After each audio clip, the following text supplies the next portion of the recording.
जो language Sajjad loan बोलता है, ऐसे लगता है कि कोई गली कूचे से कोई आया हुआ लीडर है। मुझे बड़ी शर्म आती है जब सजाद लोन जो सजाद लोन है, जो उनके फादर हैं। सजाद लोन साहब किस फादर का बेटा है, किस बाप का बेटा है? वो लोन साहब, बड़े लोन साहब जो जम्मू कश्मीर के लिए शहीद हुए, उन्होंने हमेशा जम्मू कश्मीर की आवाज़ को उठाया।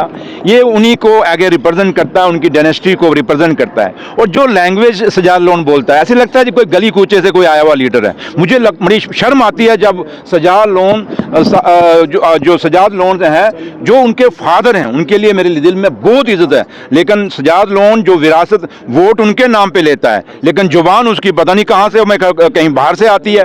और आज सजाद लोन वो अपने नहीं बोलता, उसको कोई पीछे से कहता है बोलने के लिए, तब बोलता है।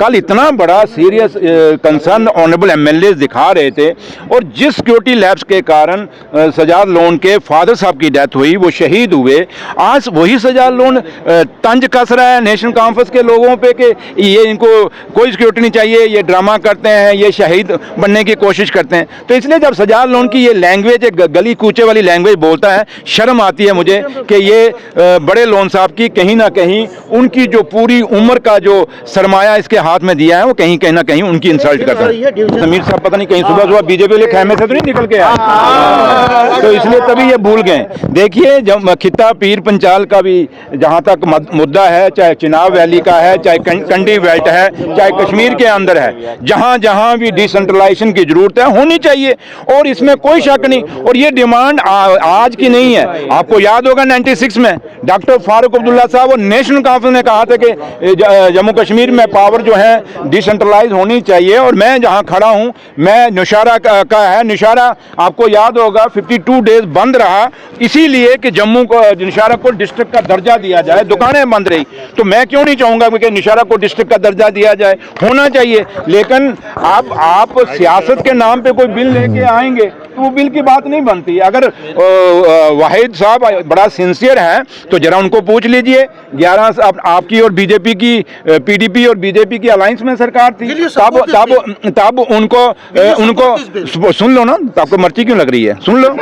अब जब वो बात है कि जब उनकी वो सरकार में थे, तब उनको डिवीजन क्यों नहीं याद आए, उनको वाहिद साहब को डिस्ट्रिक्ट क्यों नहीं याद आए, उसमें बिल क्यों नहीं लाया गया? इसलिए ये सिर्फ ड्रामा है। पीडीपी का अपना जनाधार नहीं है, अपना जनाधार खो चुके हैं। अब ऐसे मुद्दों को उठा के सिर्फ वोट बैंक की राजनीति करना चाहते हैं। लेकिन जहां तक जम्मू कश्मीर सरकार का ताल्लुक है, उमर अब्दुल्ला साहब का ताल्लुक है, नेशनल कॉन्फ्रेंस का ताल्लुक है, हमारे कायद डॉक्टर फारूक अब्दुल्ला साहब का ताल्लुक है, हम लोग हमेशा ये चाहेंगे कि जिस डिवीजन को या जिस एरिया को अगर डिस्ट्रिक्ट चाहिए तो उनको डिस्ट्रिक्ट मिलना चाहिए, डिवीजन चाहिए तो डिवीजन।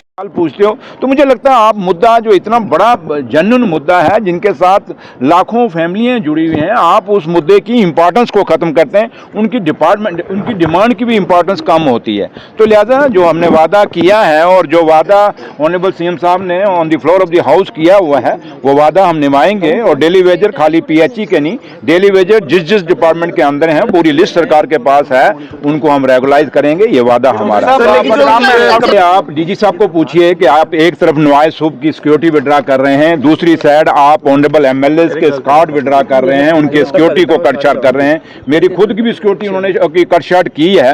तो इसलिए डीजी साहब को पूछो, अगर हालात ठीक हैं तो फिर ये इनकाउंटर क्यों चल रहा है? अगर यहाँ मिलिटेंसी नहीं है तो फिर ये इनकाउंटर किस बात का है? अगर इनकाउंटर चल रहा है तो यहीं से आप हिसाब लगाएं कि चंद रोज पहले डॉक्टर फारूक अब्दुल्ला साहब पे अटैक हुआ, आज इनकाउंटर शुरू हो गया है। उसके बाद आप चुने हुए नुमाइंदों के और पिक एंड चूज बेसिस पे आप सिक्योरिटी लोगों को देंगे, तो ये डेमोक्रेसी का मजाक है। लेकिन मैं फिर भी एलजी साहब, क्योंकि पुलिस के इंचार्ज हैं, मुझे लगता है कि कल हाउस में जो कंसर्न शो किया गया है, एलजी साहब खुद इसमें इंटरवीन करेंगे और सिक्योरिटी जिसकी जितनी बनती है और जितनी बंदे को थ्रेट परसेप्शन है, उसके मुताबिक सिक्योरिटी का वो इंसाफ करेंगे। और जिन लोगों को सिक्योरिटी की जरूरत ही नहीं है, और जो ऐसे लोग हैं, जैसे मैंने कल भी कहा कि जिनको घर वाले भी नमस्ते करके राजी नहीं है, उनको आपने 10-10 PSO दिए हुए हैं, ये बात चलने वाली है। इसलिए सिक्योरिटी, जम्मू कश्मीर एक ऐसी स्टेट है, यहाँ सिक्योरिटी की प्रॉब्लम है। अगर यहाँ सब हालात ठीक हैं तो फिर स्टेट का दर्जा बहाल कर दीजिए।